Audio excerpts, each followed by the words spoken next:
Hello, everybody, and welcome to another episode of Leslie Said What. So, guys, welcome again to all those who are new here tonight, those who are joining us because they're always here, and we appreciate you.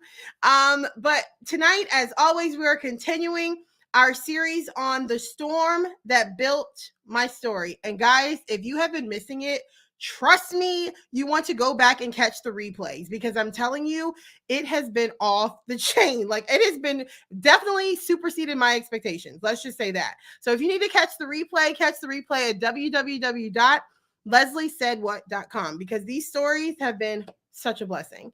So our third person coming up this week is Miss Ciara Flowers. You guys may have seen from my promotional poster that I posted this week, Ciara is going to be sharing her story on how God's miracle after 5 years of lost babies and infertility. She's going to talk about that tonight. So for those of you who are joining us, feel free, like I always say, to join the conversation. Okay, so say hi, hello in the comments so that we know that you're here.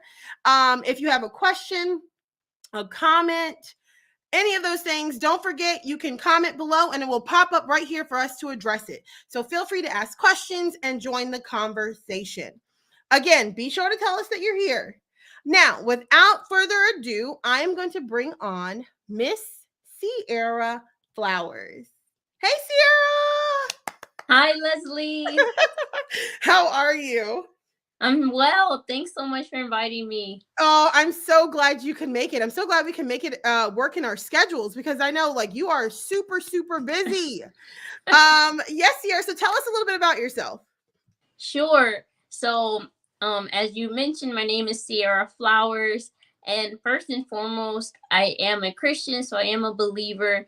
I'm a wife, a mom, and I guess one thing that's really important and so dear to my heart is that I am a baby loss and infertility advocate. So my heart really goes out to all the women who have experienced what I have, and then families as well. So that's kind of where I guess the breadth of my heart goes out to that particular group of people.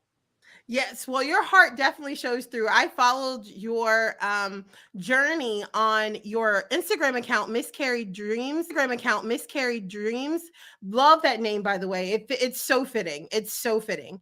So guys, definitely check that out. I'll put that information down at the end. But so Ciara, let's tell everybody how we know each other.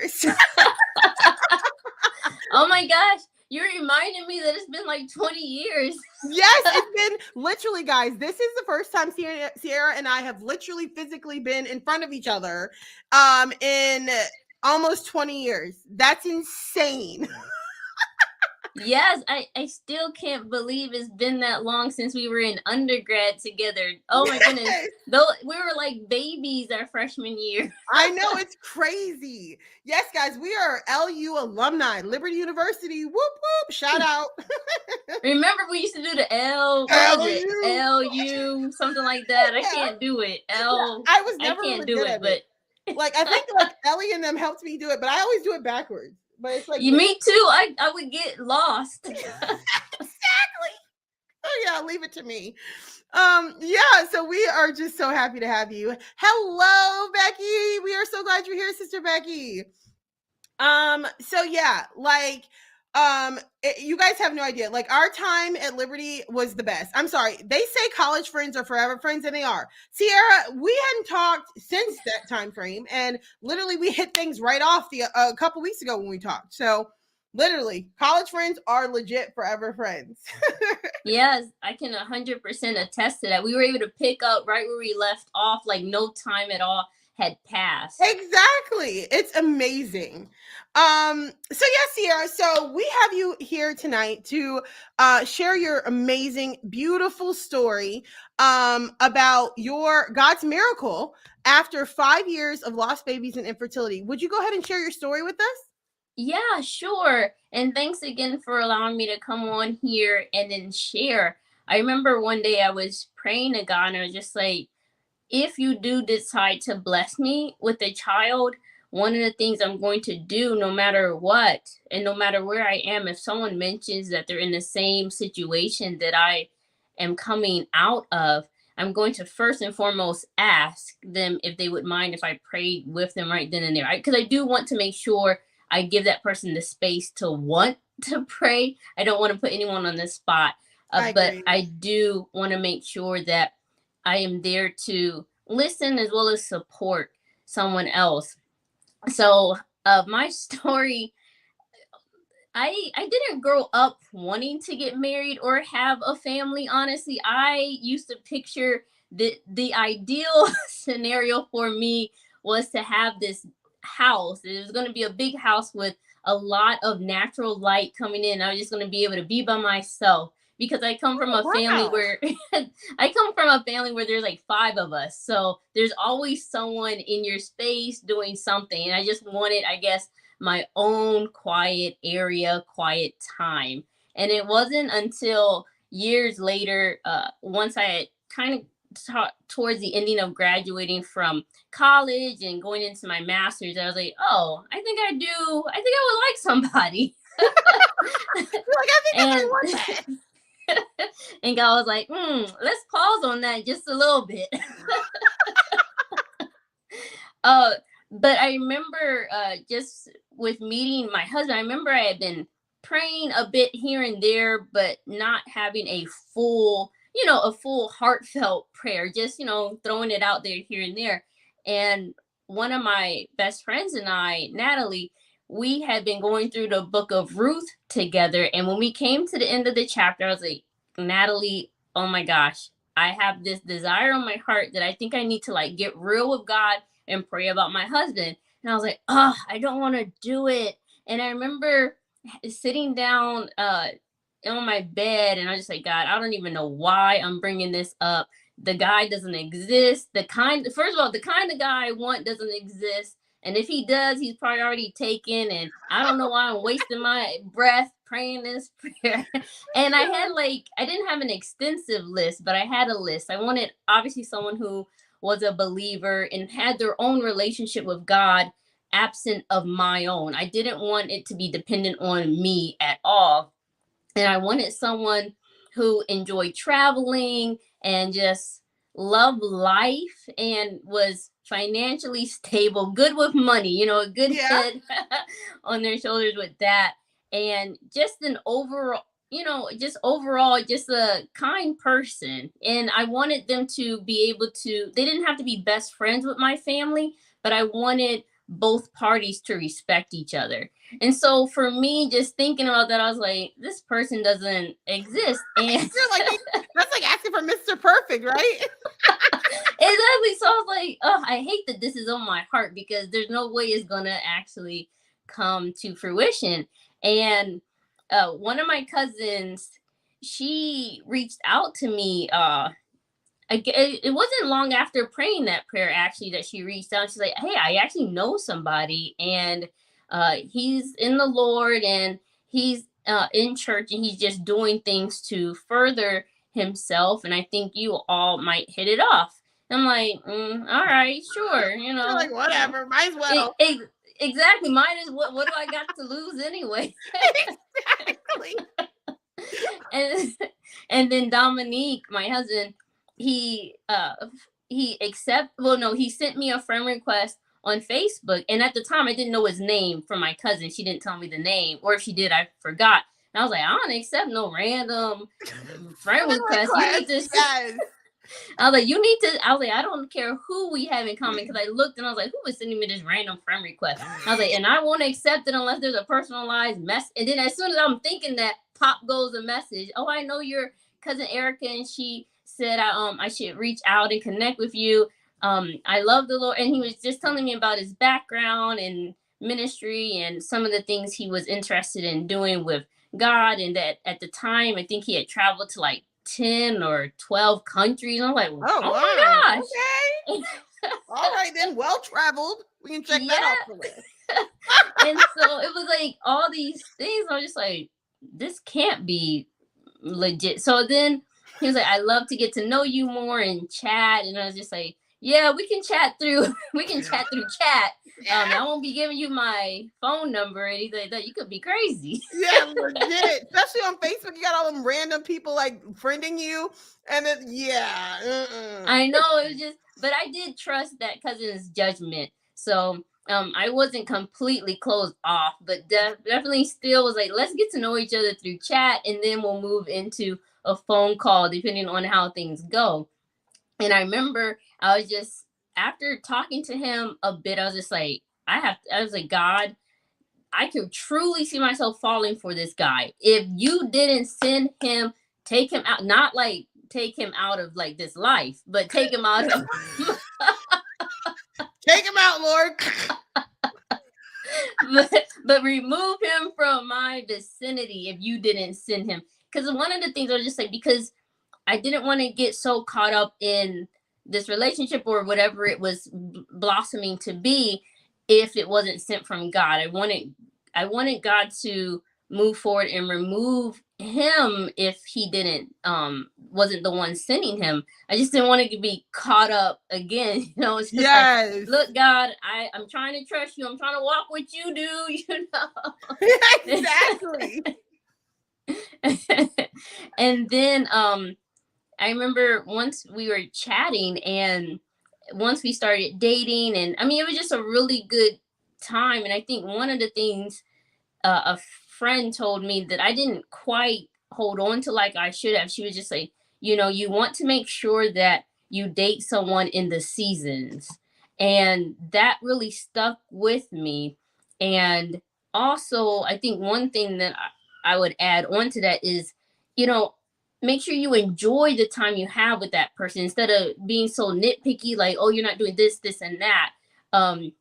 Because Dominique ended up being exactly who I needed. Maybe not while we were dating, but the person I needed him to be when we were married and going through our losses. I mean, I couldn't have picked a better partner to go through that journey with. So had I written him off because this, the nitpicking things, it wouldn't have worked out like God intended it. And I remember as we were dating, at one point he was like, so we were just chatting about marriage or whatever, and I was like, look, 2 years is my maximum, not my minimum. I'm not sleeping with you, I'm not living with you. What am I wasting my time? I'm wasting my time if I wait any longer than 2 years. I was like, I'm not about to be anybody. I remember at the time I was like, I'm not about to be anybody's long-term girlfriend. That just ain't me.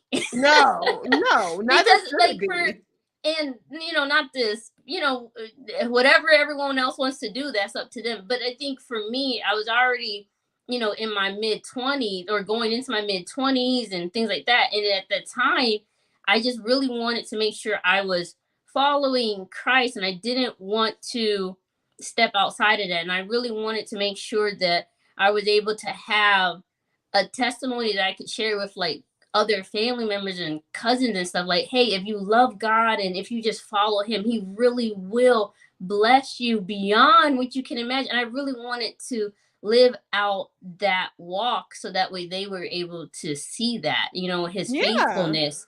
And so that's kind of how I thought about it. And again, I was thinking too, like, I'm all right. I like myself. Like, I like I'm good by myself. I don't need nobody. Yeah, not that I didn't need anyone, but it was just like, I like myself. I like my company. So, if you truly aren't from God, like, I'm all right. I'll be okay.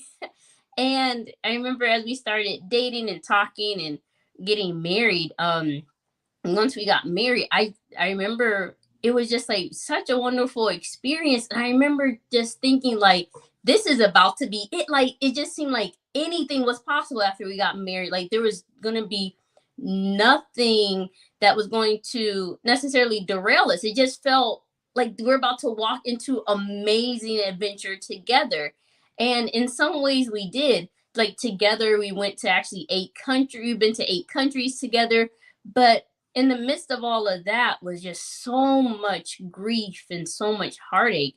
About 6 months after we got married, I lost my grandmother, and she was the first significant loss I had experienced up until that point. And I remember she lived with us for quite a while growing up in and out of our home, and moving from one home to from her home to ours and things like that, throughout my lifetime. And I remember when I lost her, I wasn't aware of how connected I was. Sometimes you don't know until that person is gone and you're like, oh my goodness, like a void. And I remember just like, oh my goodness, just such grief once I lost my grandmother. And then 3 months after losing her, we went on to have our very first loss, our very first miscarriage. And I remember when we lost our first baby, it was pretty early on, and I remember thinking like, you blame yourself, Yeah. and you just know that it's something you did wrong, like no matter how many times people tell you. And even the way I learned about the loss was horrendous. Like I hope no one ever experiences like that.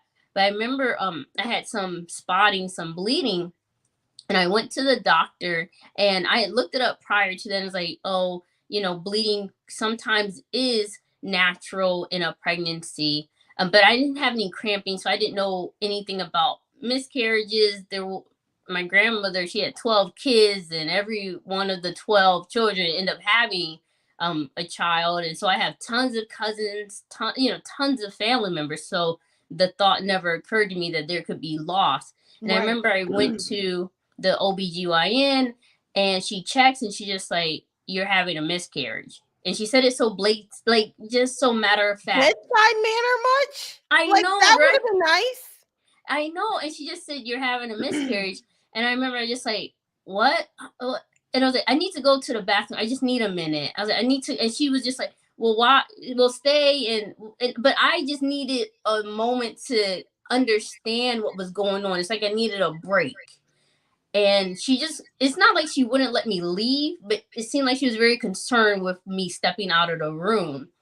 And then she printed off the paperwork on like what to expect during a miscarriage. And I mean, it was just so matter of fact. It was just, here's the paperwork and go about your day. And I remember, Wow. I know it was just like, and I That's was just so thrown unbelievable. off. Yeah, it was really surprising for sure, and shocking to be, just handed piece of paper and go about your day. And I remember I was just so sad because leading up into that moment, I was just feeling so many feels about being pregnant. Like, oh my gosh, am I going to be a good mom? Am I not? You just have so many conflicting feelings. You just, obviously, you want to see this child, but it's like, oh my goodness, am I ready? You just going through all the emotions. And then when that life is gone, you feel a little lost in that moment. And I remember thinking, just like, this somehow it was my fault. And if I could pray more, do a devote, I was like, I'm going Oh. to read the Bible in a year, because kind of like to show God, like, not necessarily I deserve a child, but I'm sorry for whatever kind of life I was living before. Some way, somehow I wasn't living up to your standard, and let me get on track with Mm. God, just to kind of help. And I remember I was reading the Bible in a year, and I'm just consuming verses. And after a couple of months, I was just like, I'm not retaining any of this information. I'm not remembering and recalling anything. And I remember sitting there, and I was just like, you know what? I'm just going to take it slowly, reading the Bible. That way I can actually retain and recall this information. I kind of did it a bit differently. And then almost a year later, it was a little over a year later, like a week or so before our second anniversary, is when we experienced our second loss. We had flown to Savannah, Georgia to meet up with some family members. And I can't explain what it's like to go on a trip pregnant with life and then to come back without. It it was such a heartbreaking experience for sure. But I remember we got there, and once we landed, I remember not feeling as nauseous anymore, and I was just like, I feel great. And I hadn't felt really good in a while. And it didn't occur to me that I was losing another baby, because the doctor was like, this happens, it is normal for you to lose a pregnant, like 1 in 4 families experience a miscarriage. They said, but it's very rare that you ever have a second, like that's just so rare, no need to worry, Oh my basically. goodness.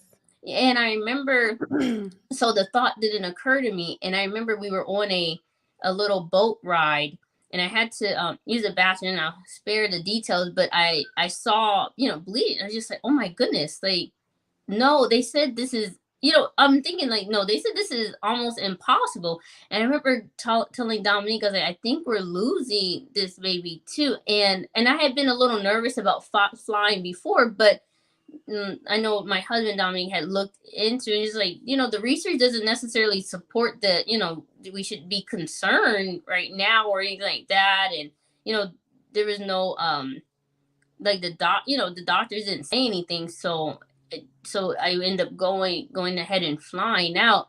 And I remember just being completely distraught. And I remember with that second loss, I would go through a lot of motions, but I was in a truly deep depression. I could smile. I'm a pretty bubbly person. I can hide feelings pretty well, especially in group settings and things like that. I know how to kind of not necessarily fake. It's not fakeness, but it's just kind of, it's become like a protection for me to just be able to put on a smile. Yeah, it's your way of coping. Exactly. So I don't know if many people knew how dark it was for me, but I remember just being so hurt. And because my background is in psychology and counseling, I did seek therapy, and I sought it right when I had lost my grandmother. I went in and I continued into that first loss. And because we end up moving where we are now, I end up going with like a women's group later on and what have you. But I remember after the second loss, it was just like I was like this focused person. I was like, no, we're gonna have a baby. You just put all your energy just finding ways to strengthen your immune, whatever it took, I was gonna do. You're like, I'm gonna do whatever I gotta do to make sure. Yeah. Yes, it was almost like, well, if God ain't gonna do it, I'm gonna do, whatever it takes. And there's just something visceral about, infertility. It just pushes you even outside of yourself. It's like you can't help it. It becomes a biological need for some people, not all, but for some people it becomes a biological need that you have got to do whatever it takes to get that miracle. And that's kind of was my driving force during that time, after the second loss. And then in between all of this, we would travel and do things like that. And like I said, we end up going to 8 countries total. But every trip we went on, it didn't matter. I would wake up in the middle of the night. I would like stare out the window, and I was just so, it was tainted. The trips, the memories, everything was tainted in grief. Yeah. And then almost a year to that date, it was like a week before Mother's Day the next year is when we had our third loss. And I just knew with that third baby, I just knew they were going to make it. Like, you couldn't have told me that I wasn't going to have that baby in my arms that following year. Like, I wouldn't have believed anybody if they had told me I would also go on to lose that child as well. And I remember when we were pregnant with the third baby, once we had our third loss, I ended up having like tons of different dreams, and I'll share a little bit of that because miscarried dreams came about. There are several layers to that miscarried dream Instagram account. And I remember when we were pregnant with our third baby, I sat there and I remember I was just like so excited for this next life. But I remember having a dream, and in the dream I was at a park, and I was sitting on a park bench, and there was a little baby boy sitting next to me. So he's sitting here on the side of me, and I'm in the middle, and then God. I couldn't see God's face, but I knew it was God sitting next to me. And like I said, I was in the middle.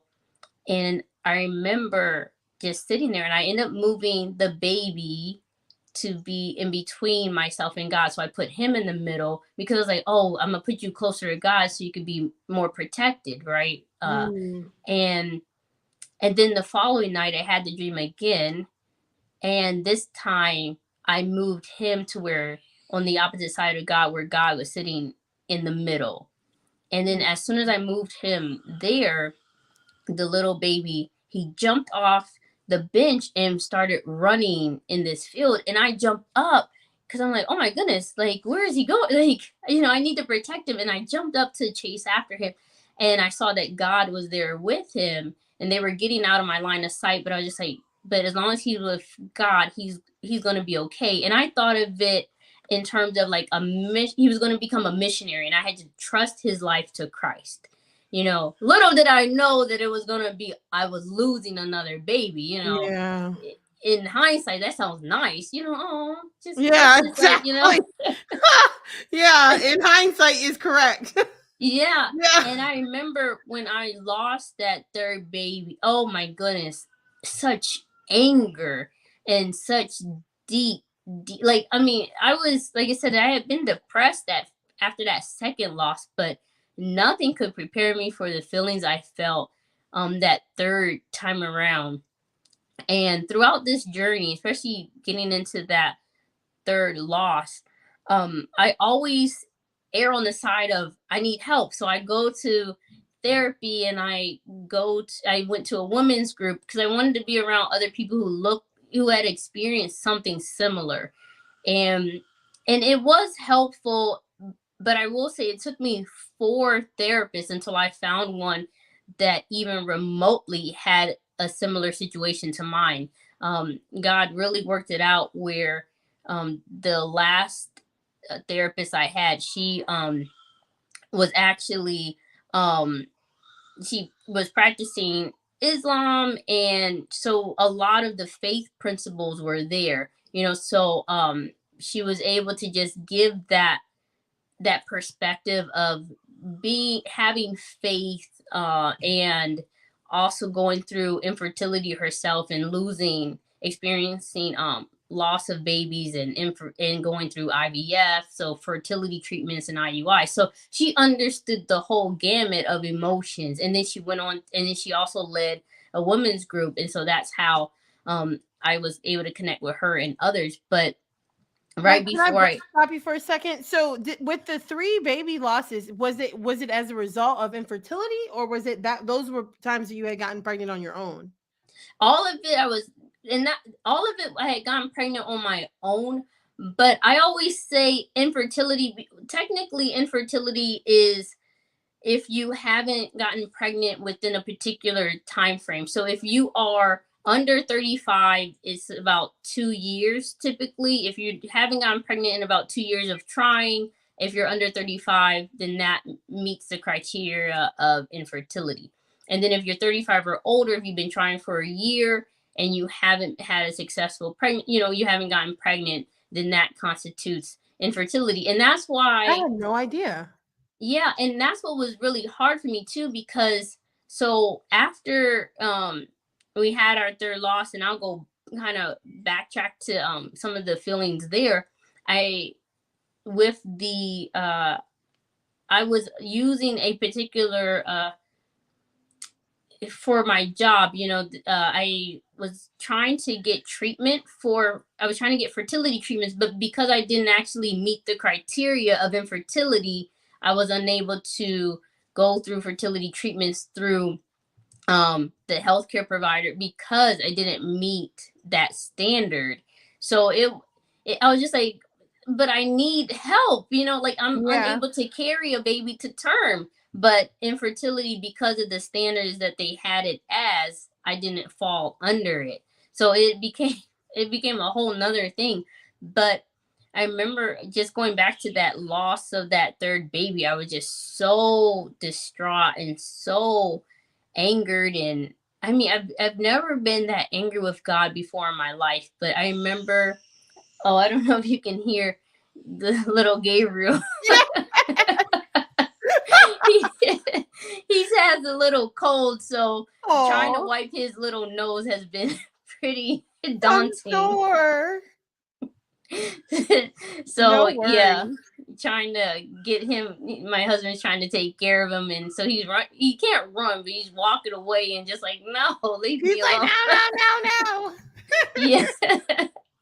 But I remember with that third loss, I remember one day I was talking to God, and I just like, I can't. I hate you.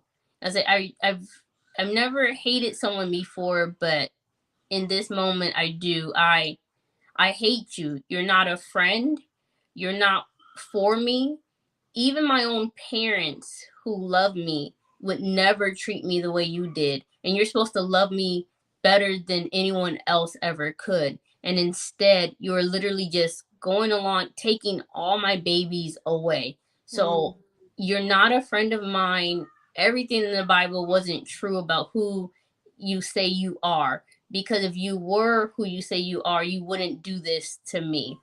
And I have been a Christian for such a long time that even though I was saying those things, like I wasn't just gonna get up and I didn't know what it would mean to not still read my Bible, to not that I was trying to, check things off a list, but it had just been so ingrained in me at that point that I was saying these things, but I didn't know what that meant for my relationship anyway. But I did.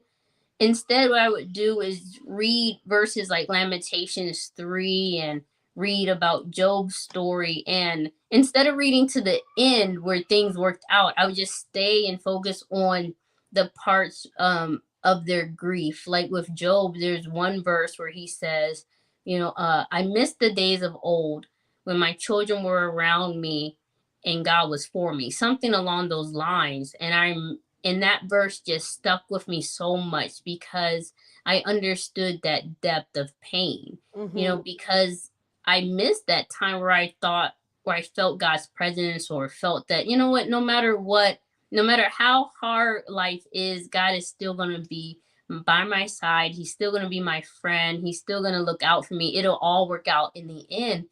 And at that time, I just couldn't believe that. Yeah.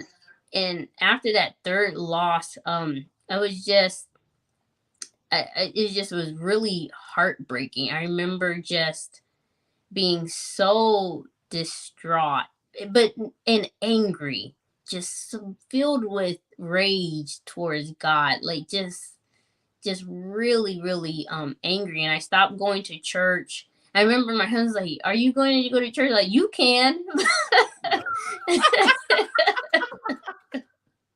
Right. You're like, yeah, you can go to church if you want to. I ain't going. I'm like, what's the point? We read these scriptures and we sing these songs, and you walk out like, yeah, God's coming through, and yeah, he's on my side. But then that wasn't the case for me. For years, that wasn't the case for me, even though I had so much hope and so much faith and so much belief. And I would go up to the front in church to get prayed for time and time and time again, and my situation never changed. Not only did it not change, it got worse. Yeah. and Yeah. and then finally, I work at Johns Hopkins now, and I remember when I came to Hopkins, their benefits package was really good, and they did cover infertility. And it didn't Wow, just that's mean, rare. yeah, in the state of Maryland, all of the employers have to cover fertility treatments. They have to I at had. least, yeah, so not cover it 100%, but there has to be, some kind of coverage for it. Wow. So yeah, so I remember when we were able to go through fertility treatments, when we sat down, did IVF, and I just knew IVF was like, God closed every other door, but this is the one, like he's IVF. Of course, you IVF. see it. That's it. By George, I've got it. Yeah, exactly. My golden ticket is IVF, Yeah. And for those of you who don't know what IVF is, it's in vitro fertilization. So go ahead. I'm sorry. No, thank you. yeah, so I was just like, this is my golden ticket to my little baby. It's about to be on and popping. Like you couldn't tell me nothing. Right. And I remember I sat there and after you go through stimulation and they're able to retrieve your eggs, and then from there they create embryos for you, and then when the embryos reaches a certain maturation point, then they um transfer them into your uterus for you to have a baby. And I remember when we sat down with the doctor, and first she called me, and she just was saying that she said, prepare yourself. I'll Oh never forget that. gosh. She said, prepare yourself. And we end up having 4 embryos. And she was like, based on your age, they thought I would get a lot more eggs, have, a lot more success, excuse me, but we only had 4 embryos. And she said basically none of them were viable. And I Oh, remember yeah. I never hyperventilated before in my life until that moment. But it was like I had a panic attack of sorts. And I remember when I got off the phone, I just could not catch my breath. And I just was like crying. I mean, you just had all this hope. I mean, I'm already afraid. I was already afraid of needles. So sticking myself daily, like twice a day with multiple shots in that period, and just trying your hardest to stay positive and think positive thoughts, and just making sure that you're doing things a certain way to come out with the best outcome, and to have no viable embryos, not even getting to a place where they were able to implant an embryo. I didn't even get it that far. I was just like, what in the world? And then Sorry, we just from 1 second, Ciara. For those of you just joining us, Ciara is now commenting on the fact that she had three miscarriages, right? Three miscarriages, Mhm. and then she went in for IVF. And then when she went in for IVF, they pulled 4 embryos and none of them were viable. So now we're looking at 4 losses. Mm-hmm. Ugh. And I'm thank you for saying that it's a loss, because I think when people hear that someone went through IVF and it didn't work out, it's like, oh, okay, well, try again, instead of thinking that that's a part of grief. You're grieving the journey that you didn't have. You're grieving the baby that you didn't get a chance to experience in your womb and carry, because you put all this hope in thinking that the outcome would be that child, and when it isn't, you're stuck back at ground zero, back at the beginning all over again, and you're just having to recoup and regroup. And we ended up switching from that particular fertility treatment because it felt like we were just another number. I remember the nurse called and left. I still have the voicemail from 2 or 3 years ago, and she was just like, I'm so sorry, but whenever you're ready, we're here to start again." I'm like, good gosh, Like, give like me a second. it felt like it was a baby meal. Just pop out we're just gonna get you to pop out a baby. Yeah. And so we went to a new clinic, and I remember I really liked that clinic a lot, but I remember when I was talking to them, I was just like, I couldn't understand how they were going to get me, not just pregnant, but how are you going to get me to a place where I'm going to be able to keep a pregnancy? How are you going to get me to carry a child to term? And so I didn't understand how, because it wasn't very clear to me how that particular uh, clinic was going to help me, but I ended up doing 2 IUI, which I can't remember what IUI stands for now. It just poop. Yeah, I Left have my brain. no idea what IUI stands for. That's where I'm out. Intrauterine insemination, something like that. Something like that. Apologies.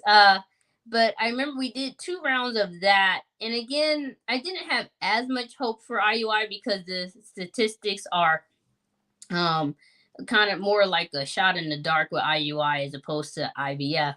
It's And I remember intrauterine insemination. Yeah. intrauterine insemination, and I remember we did those 2 rounds, and again, there we were unsuccessful. And I remember when we did the second IUI, because you have like, if your period doesn't come on within a 2-week time period, I was like, oh my goodness, I'm pregnant. Like, it's gotta be, Yes. yeah. And I remember I went and I got my blood drawn, and they're like, "You're not pregnant." I was like, "But it didn't come on. Like, what do you mean?" So now we're at 5 losses. Girl, I don't So know how you're functional.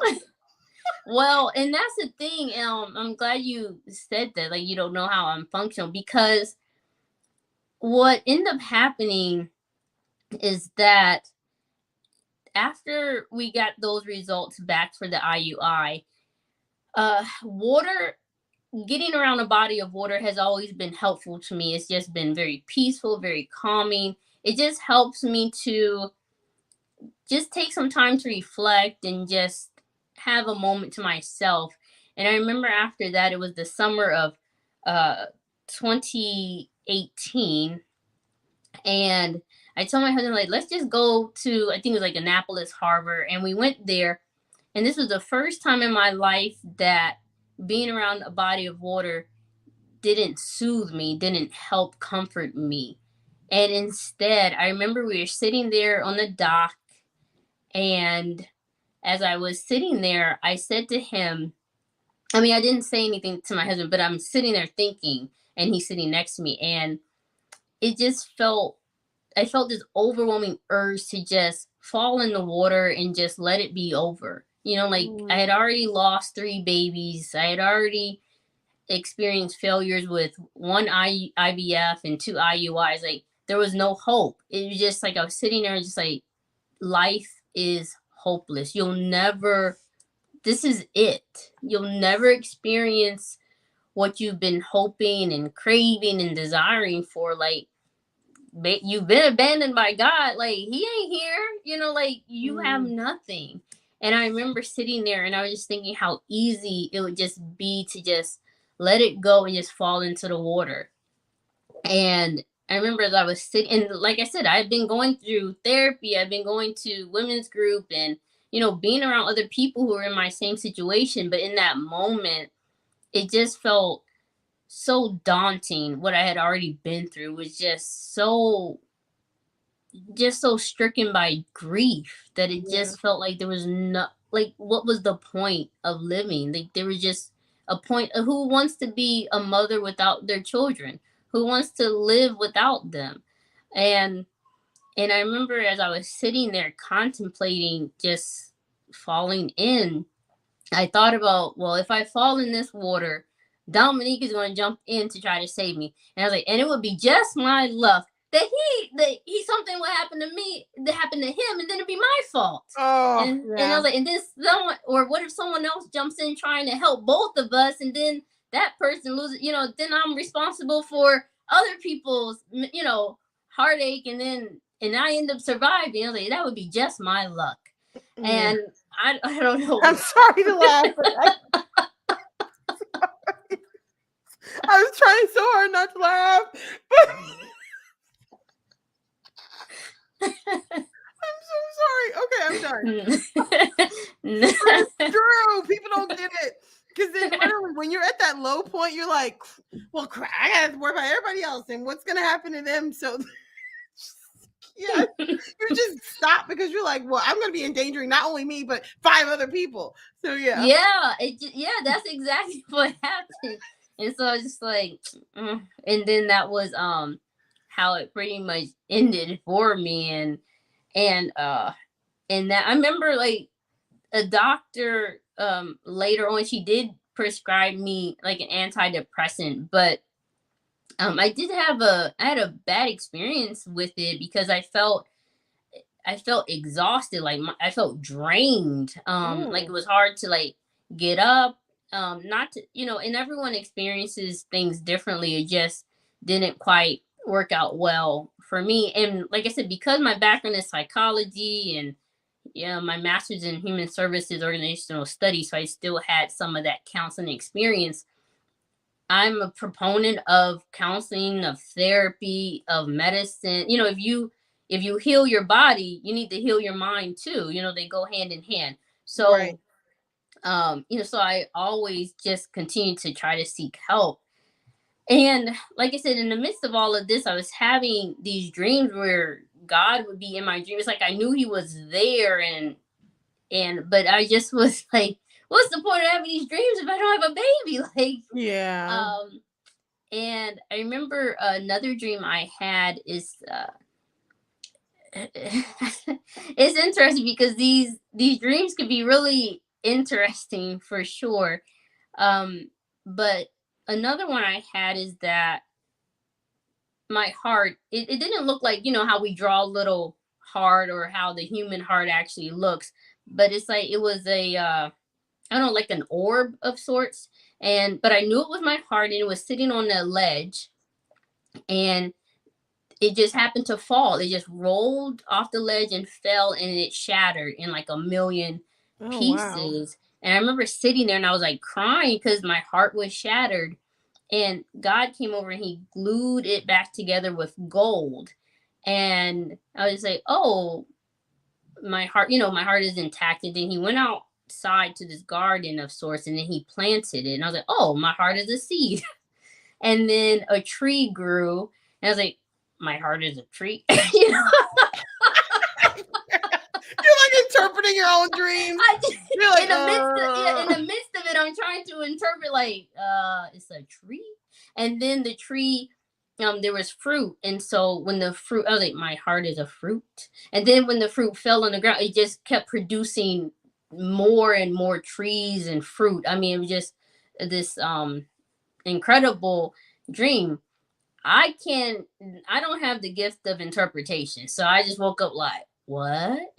What just happened? Yeah. So, like I said, throughout the journey, just so many different dreams. And in 2019, I remembered we tried again for IVF with a new clinic, and this doctor was willing to I guess listen to some of my concerns, because at that point, after you have 3 losses, you're diagnosed with recurrent pregnancy loss. And I told her my diagnosis. She ran tests, and she was able to do some treatments. She also gave me a vitamin and like a regimen to follow when it came to vitamins and supplements. And so I just knew, like she knows what she's doing. Like, no one gave me all of this stuff. So Right. again, I'm like, this is it. Like, this is gonna work. Exactly, this one will work. And this time, again, we got down to the last embryo, and she said, multiple abnormalities. And so with that, they just don't recommend. Yeah. So I just, just like, well, I'm done. Like, I don't like, have it. Right. It's not, it's I'm just out. not. Exactly. It's just like, it just isn't meant to be ever. And I just didn't have it in me to try anymore, and again, that was 2019. It was like towards the ending of 2019 and right around my birthday when I was going to try, it would have been us like trying IVF, like where they actually implanted the embryo like around my birthday in 2019 of November. And I ended up just being like, oh, like, forget whatever. Exactly. And throughout this time, people would say, you just got to trust God's timing. You just got to believe it to be. And you got to do what you, and all these things. And like, stop talking to me. Exactly. Forget my name. For real. Don't call me. Don't ask me. Like, I know it sounds terrible, but I was almost to a point where I was like, don't even pray for me. I'm good. I'm good. I'm good. I'm good. Exactly. Because they get, people have this word from God, and I don't want to be dismissive of that. But my thing is that if you hear someone like me, their story, keep that word of God to yourself until he literally says, no, I need you to walk up to them tomorrow. And obviously God rarely does he just, but still. But, unless if you truly feel this push in your heart that I have to say something to them, pray about it, take a beat, truly pray and see, is that you just wanting to give someone a word because no, their circumstances has to change, or is that really God leading you and impression upon you to speak on their journey? Because if it's not God, all you're doing is bringing more pain. Exactly. And if you are in doubt, throw it the frick out. Do not come and tell me nothing that God has not confirmed in you to tell me. Because I promise you, if one more person had come to me and told me that I'm going to have a baby by this time next year, I was going to punch them in the face. Like, don't pray for me. Like, get away from me. Stop praying for me. Like, leave me alone. So I totally get that. I totally get that. Oh, we have one comment here from Carolyn. She says, I lost my second child to a miscarriage. The amount of people that don't acknowledge miscarriage and unsuccessful fertility treatments as an actual loss baffles me. I've been told, oh, it's normal for women, like somehow that makes the grief less. Wow. Well said, Carolyn. Yeah. It's true. Yes, 100%. Yeah, and the thing is with that, Carolyn, is it's like people just don't I honestly feel like it almost comes down to something similar to the ones who like it's so easy to say if you haven't been through it. Yeah. It's like it's easy for people to comment on things they know nothing about or what they just think a blanket answer will fix. So I think that also is what comes down to it. And it's just not okay. Just because it's normal or it happens does not make the grief easier. Yes, exactly. And I remember during throughout our journey, someone would say, "Are you sure you want a child?" And or you will, haha, you can have mine.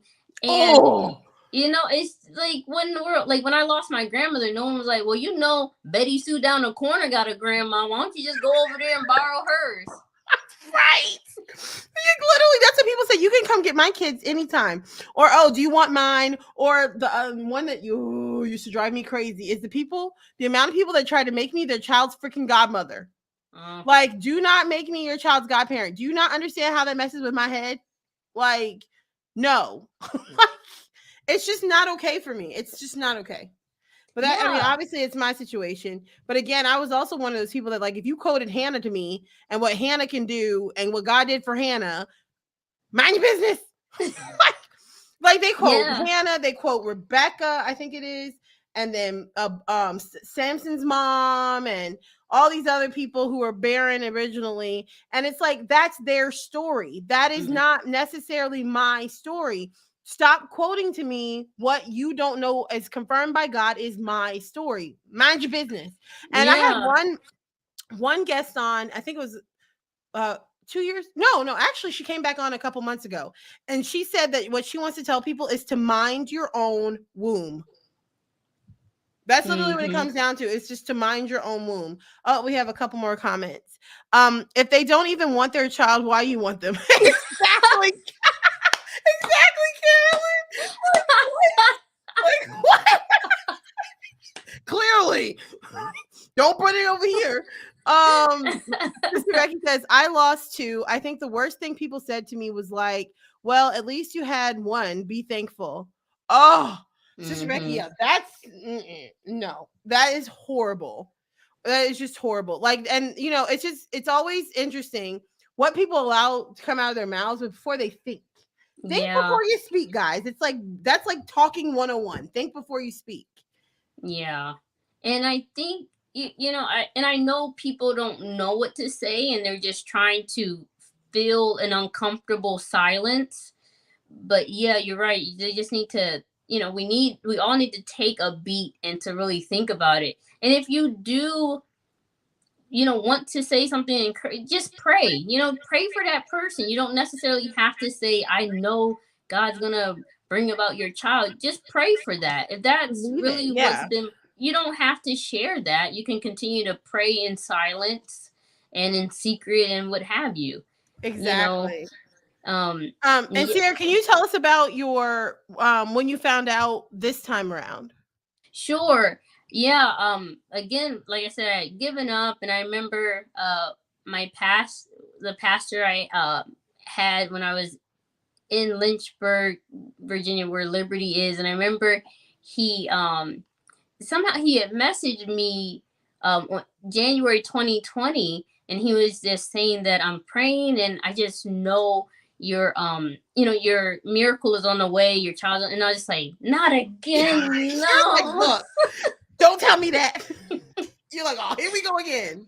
But with him, he's such a kind-hearted person, Pastor Walker, and I was able to just vent, and we just were chatting back and forth, and I was able to just vent the feelings, vent the frustration, and he just continued to love on me and just continued to allow me to express myself however I needed to express it. Because in January 2020 was the first New Year's that I was like, I ain't got nothing to celebrate. No, we're not celebrating anything.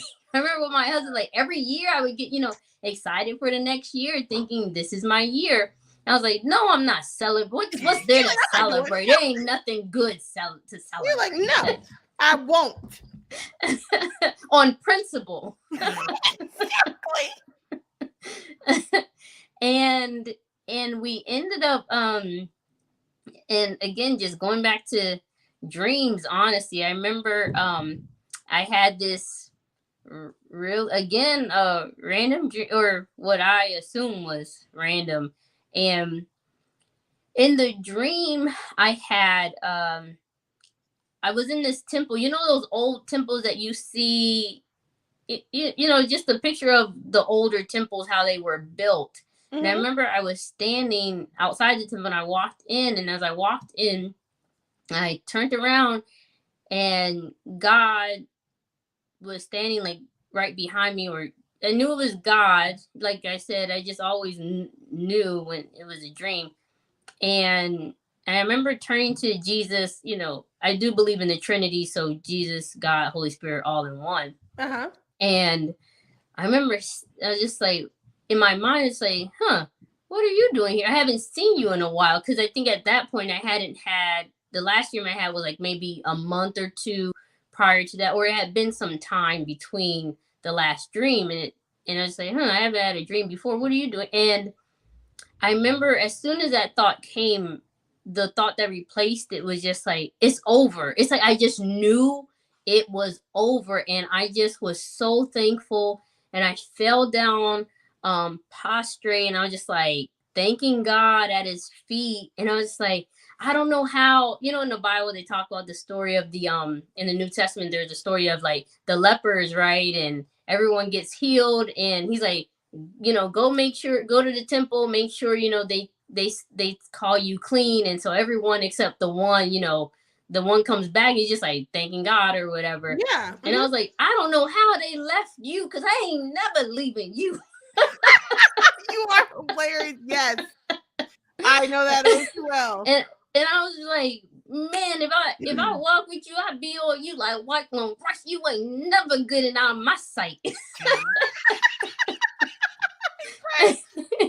And I remember waking up from the dream, and what's interesting is that very next day, that morning, my husband's like, oh my gosh, look. It was like, so I've never seen a dove in real life, but I've seen pictures of a dove. And on our windowsill was this white bird that looked very much like a dove that you would see in a book. Wow. And I remember I walked down the steps and I look up, and there's that white bird, dove, pigeon, whatever you want to call it. And as soon as I saw it, the verse that just immediately popped in my mind was, this is my son who I am well pleased. And I just like, interesting. And so that bird was there for like 12 hours. And it was just, I took a picture of it and everything, just like interesting. And then the following day, I had some spotting. I was like, God, I think this might be implantation, but I can't. I was like, no. Yes, no. Yes, it's like you just try not to let your head go there. Yeah, because you try to be cautious, because of everything you've been through. And I remember it was a while before I took a pregnancy test, and I didn't even tell Dominique anything that I was thinking, the dream, nothing. And I remember I took a pregnancy test. I was like, oh my gosh, no. Right. Like I'm spazzing out, and then I think it was like week 7 or week 8. I remember I was thinking about how I wanted to tell Dominique, what I wanted to do, something big and all these things. And that morning I woke up and it looked like there was some spotting. And so I got because of my history, I got really nervous, and I told Dominique, I was like, I think my asthma is flaring up. Can you take me to the hospital or the clinic? And this is during so this is during COVID, right? So we are in, I think it was like towards the ending of the summer, so like it could be around August. Was it August? Because I found out like in May, so maybe it was like June or July, I guess. Um, so we're in June or July, and things are shut down in 2020. And I'm trying to schedule an appointment to see a doctor, and I finally found a doctor, and it ended up being this whole thing. I get to the doctor, she's like, "Oh, based on your history, I'm actually not the right practitioner. You got to go to someone." And I'm like, "I might be having a miss. What you mean?" I'm just Like, I need help. yeah, I'm like, you, because of my history, you need somebody got to help me. And so I'm scouring like the internet looking for a clinic that's open or whatever. And Dominic's like, "Well, what's going on?" Because the whole time I'm keeping hitting in the dark. I'm like, my asthma. We just gotta go to this other. It's my asthma. And then finally I break down. I'm crying. I'm just like, I'm pregnant and I'm nervous. And he's like, "Wait, what? What's going on? Wait, what?" We was talking about asthma. Now you gotta get my brain to shift to something else. Yeah, he's like, "I thought you said it was asthma." Like, this is not asthma. I lied because I was trying to surprise you. Yes, you're like, "Here's your surprise. Get me to a hospital." Exactly. Keep up. Right. And so we went to a clinic, and looking back, it was really it was interesting that this clinic allowed both of us to go in, and they did a check, and we were able to see that everything was fine with our little baby Gabriel. And that was the first and last time that Dominique was actually able to be in the room with me. Any other time I had to actually call him, and we had to do video chat because of COVID. But that was the only clinic that allowed him in the room at that time. And so it was, in a sense, it was just God's providence working itself out. And when I think about my story, I just think that I never tell anyone to never give up, but I will say, like, leave room for a miracle, like, because a miracle can look all kinds of ways. Like, I know you shared with me that for you the miracle is that you're at peace with your journey. You're at peace, you are content, you are happy, you're hopeful. And I think that's the thing. That's where the miracle lies, where God can take these stories and turn them into something else. Because, like I said, I keep going back to so many dreams, because Gabriel is my mirror, is my rainbow baby, but more than that, he's my miracle baby, because of all that we went through to get to him. And to be honest, looking back, I almost lost my life. I really did. I was on the verge of losing my life to this journey, because it infertility, baby loss, infertility, I always mix them up together for me, just because of how my story is. But it is a disease, and people don't always see it as that, but it is. It's a disease of the reproductive system, and it can have a devastating effect on the families that are burdened with it. And when you read the story in the Bible of Rachel and how she was doing whatever it took to get a child, I can relate to that feeling, that desire, that need to do whatever it takes. And I remember before we had little Gabriel, I remember one of the last dreams, and I'll mention this one, but I remember at one point I had another dream about God, and I was just really broken. And in the dream, I just told him, like, you're not for me. I hate you. And I said all of those things. And he basically said that, like, is a sculpture, those old sculptures, right? And how they're no longer intact, but in a sense, they're more valuable now than they were when they were created. Right. And it's like the broken pieces, it didn't, even though in our minds it's shattered, but those broken pieces make it more valuable. These stories of brokenness and pain and loss, you can't, as a Christian, I can't tell someone to have hope if I've never experienced hopelessness. Right. You can't, Woo. I can't Whoa. say God is a miracle worker if I've never been without one. So, Right. and Wow. and early on I decided to share my story. Before I had a miracle, I would share my story because I never wanted to give a 2-second victory or praise report for a 2-year journey. I just didn't want it to be people to think, poof, oh, it was easy for you. There you go. You had your baby, and give a little, oh, it was hard, but thank God he's here. No, that No, you stuff have no almost killed, idea. Yeah, literally.